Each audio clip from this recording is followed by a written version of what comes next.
Alright, let's talk about Mayhem versus XL2. Lighthouse. Let's talk about what exactly that happened in this match. So there's some very specific things that happened with the Pharah matchup. A lot of this match is Za either baiting for his team, so we can see in a later fight, he prioritizes like focusing Mangachu and forcing him backwards, or forcing him to focus Za, otherwise he would lose the 1v1. And a lot of it is prioritizing where the Pharah is going to be in the air relative to the rest of the team. Because they want to play it baity enough where the Pharahs have room to fly forward and get like good directs on the backline, but they also don't want to be flying too far forward where they can get jumped by divas and such.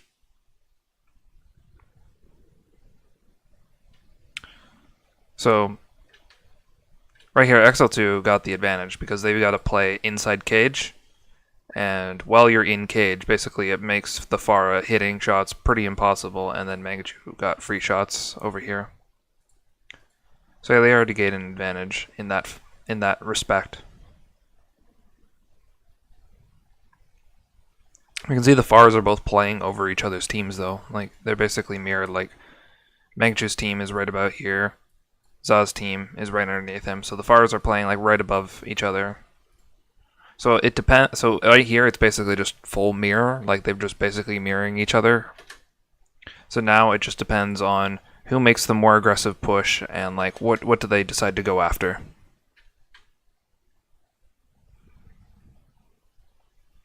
You can see right here, Mangachu gets an opening and he starts to walk aggressively into Za, and he just creates space so that he gets the advantage to go onto the point and land rockets first.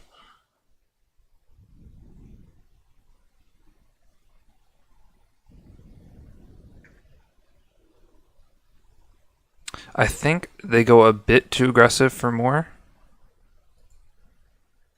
XL2 does.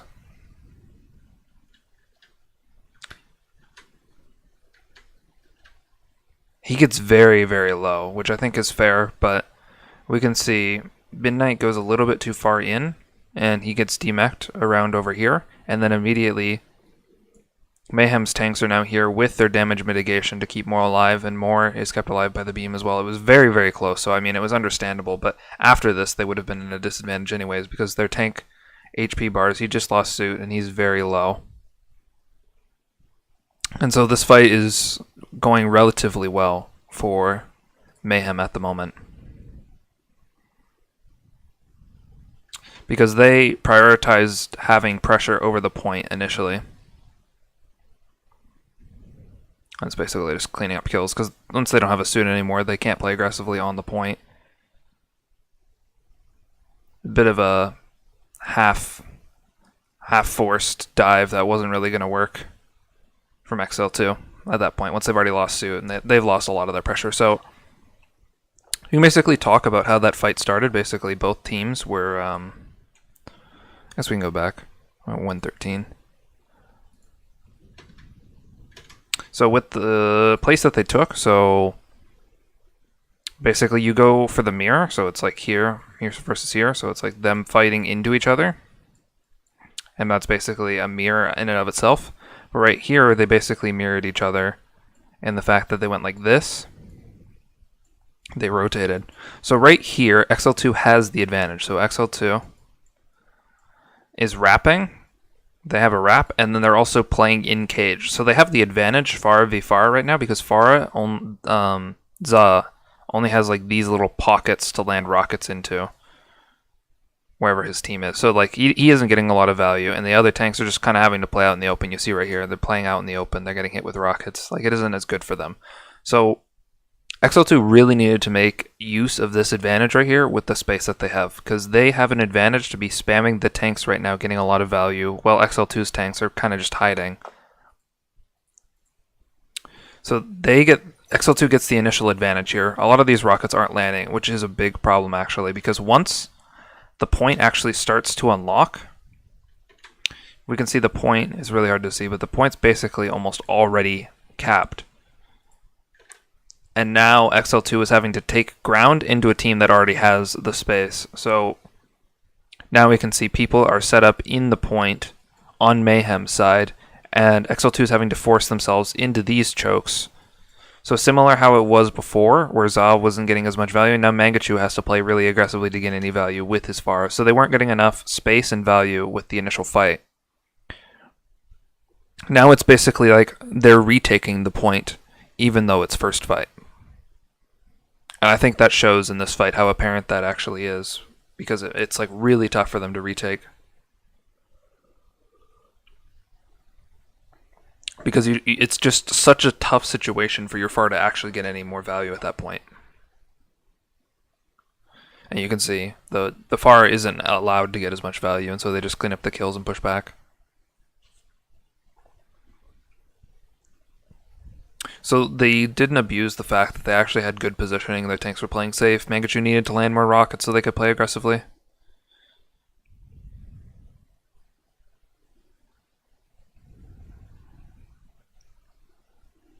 The camera works really hard to tell what's going on right here, but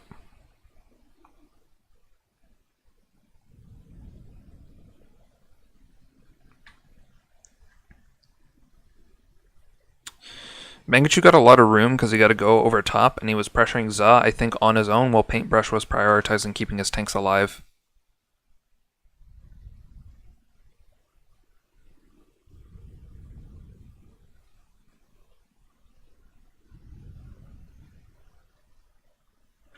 So I think it was tough for them to push, though, because it seems like Mangachu is prioritizing winning these Pharah 1v1s, while Za is playing baity and just landing rockets on tanks.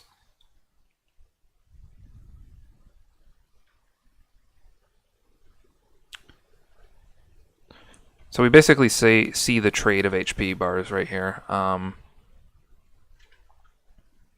Flower actually ends up getting a stick on a dying D-Mech, which is kind of unfortunate. He doesn't end up killing him. But part of this is, sure, you're losing your Pharah at this point if you're Mayhem, but they have a Diva self-destruct going on right now, so it's creating room for them. It's creating room for them, and it forces XL2 back, and XL2 has already lost their Winston. They basically end up trading into each other's Divas again. But Mangachu isn't getting enough value right here.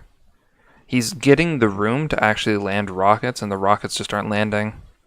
Like, kills need to be getting finished. Like, he needs to be landing rockets, and then Flower needs to be clipping things.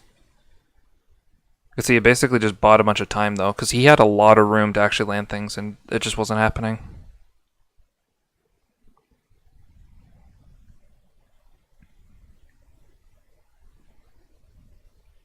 Did a good job of forcing out Moopi's primal.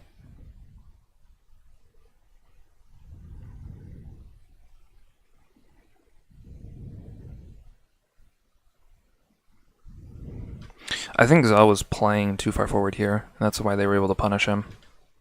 So, like, you want to play aggressively and stuff here at the door.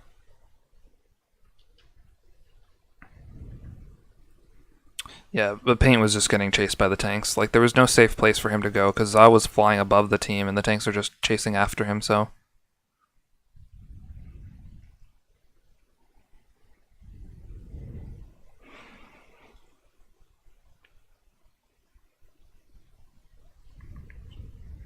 Just cleaning up kills at that point. So it's important to watch the stuffing, basically, of what the Pharahs are doing. Because if the Mercy is dying initially in these fights, a lot of times you're going to lose the fights. So it's important to watch how Mayhem retakes this. Basically, they like to put Za in a position where he is taking the 1v1 and forcing Mangachu to not land rockets on the ground.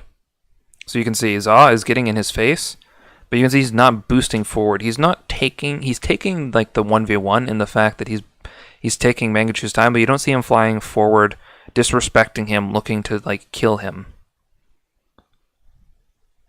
Also, they're prioritizing the ground battle right now. So Za is basically forcing Mangachu to focus him, and Goliath is focusing his heals on him, and then Paintbrush was healing the tanks on the ground. So they're really prioritizing the tank battle, and Za understands that, quickly ducks into the point where he doesn't have the Pharah pressure on him anymore.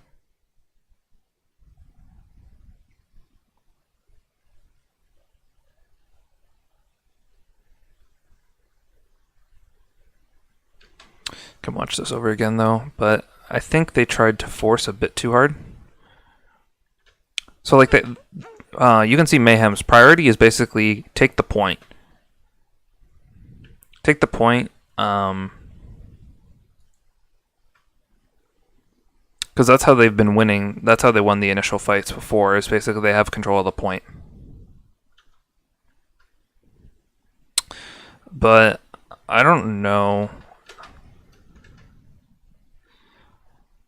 if they had enough matrix. I imagine they had to use a lot of their matrix to actually get into the point, because that's how they are trying to win these fights, is basically just like brute force out in the front over here and then force all the way into the point and then like reset basically once you're in the point.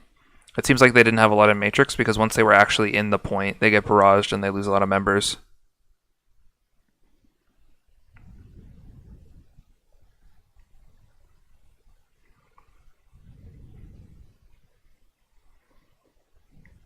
You can see what ults came out though from XL2. It was Barrage, Self-Destruct, and Valk. Excuse me. Versus just Barrage. So Mayhem technically has a stronger retake right here.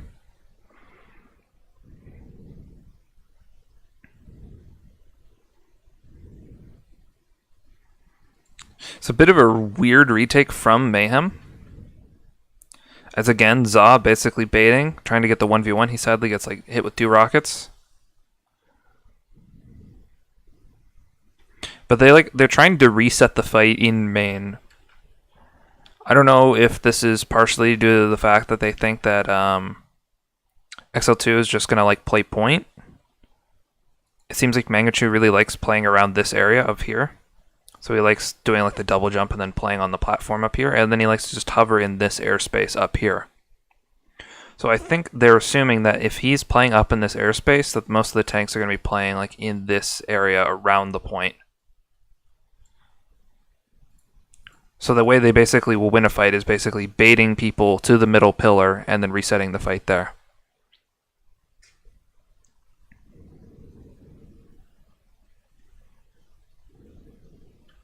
But you can see with what they're doing in this fight, they can win this because they trade basically, and they all in on the D.Va mech. So Midnight's mech is gone, but they trade Za for it, which is actually a fine trade for them because they have the resources to burn to actually make this okay, because they've used Valk, so Paintbrush is pretty safe, and they're using the self-destruct to create room so that Paintbrush can get the free res. Now they have the man advantage. They have the man advantage. Goliath died to the self-destruct, so it's another person, and then they have a baby D.Va.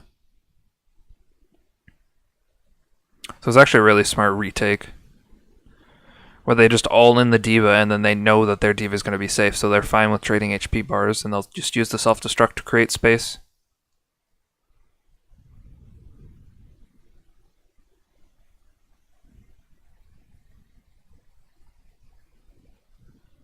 Flower has a suicide here. He ends up getting a touch on the point, which is good, and he creates space because Clone Man actually makes a really big play here.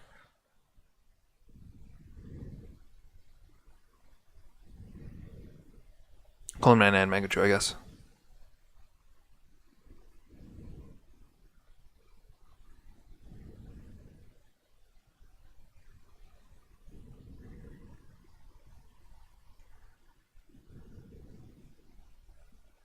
It was basically a story of which team uses more resources to get into the point. Basically, if you have enough members alive and if you have control of inside of the point, then you're going to get control of the map. But if you've committed too much resources to actually retake this part of the map, then the other team can just commit more and then just take you out. We can see partially why they had a little bit of room to not have to do this, I don't think, but whenever Mangachu is free to fly in this airspace up here and really just rain rockets down in the choke, it's really hard for Mayhem Academy to actually get through. So I think Za was doing the right thing by stuffing him so aggressively a lot of times in the air and then letting his team get through. But XL2 did a way better job of stuffing on the doors, where Mayhem kind of just stood at the doors, where XL2 was playing in front of the doors and not letting people get through.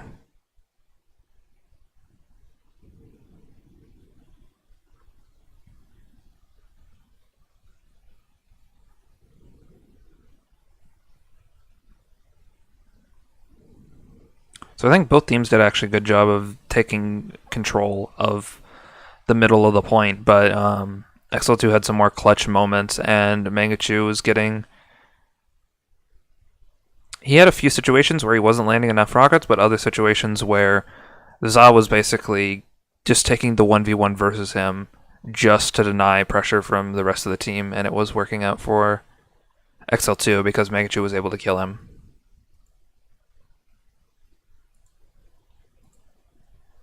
Move on to Ruins.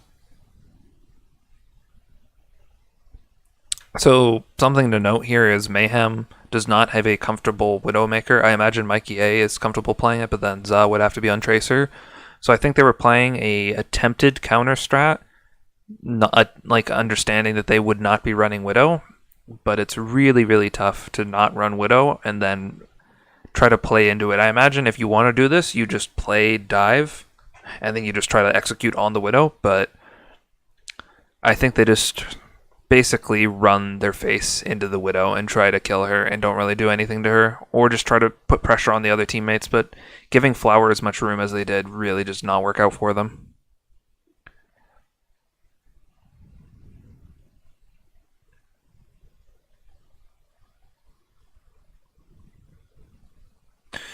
You can see Mayhem forces onto the point way too early. I don't even think they had like that good of a window to actually force, and they forced way too early because the point is yet to be capped, and so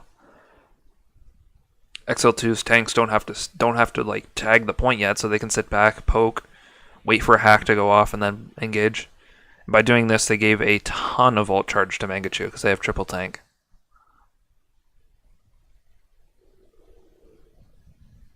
They can take the point, but part of having triple tank is basically taking the point and then holding it, and then retaking is where your weak spot is because you have to get people into the point and like rotate them around.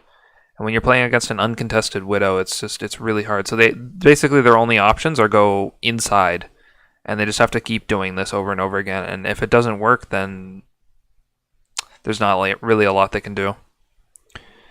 Because they fed so much early on, all the tanks are just hacked in the corner and they're just going to get free farmed again.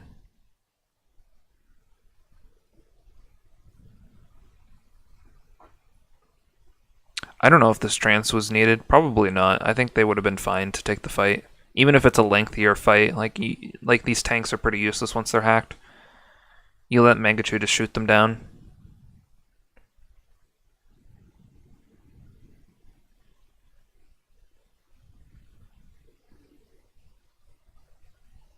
They have to keep forcing in this left room, and it's not good. There's really not a lot they can do. This Flower just grapples away, and then there's actually no pressure on him, and he just gets to land shots for free.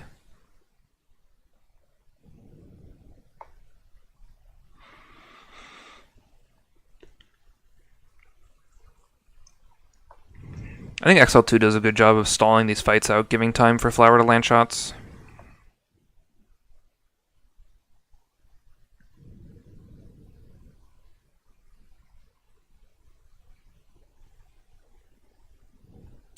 There's not a lot to talk about here. Like, I don't imagine Mayhem could really do much. I think they probably just had a wrong read of what to do, because they just keep doing the same thing and it's not working.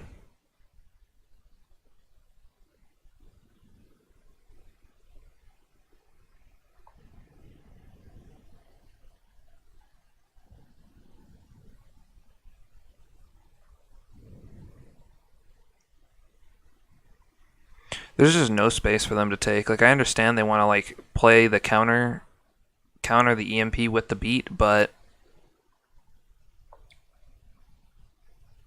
I don't know if there's a lot that they can end up doing there because you have to like speed your tanks in to actually like fight the other tanks, but you want him to be hiding so that he can get the beat. So it basically creates this like weird thing where the tanks are just waiting to get beat, but then they're going to be in a bad position and they can't fight after the fact. So there's not really a lot you can do at that point.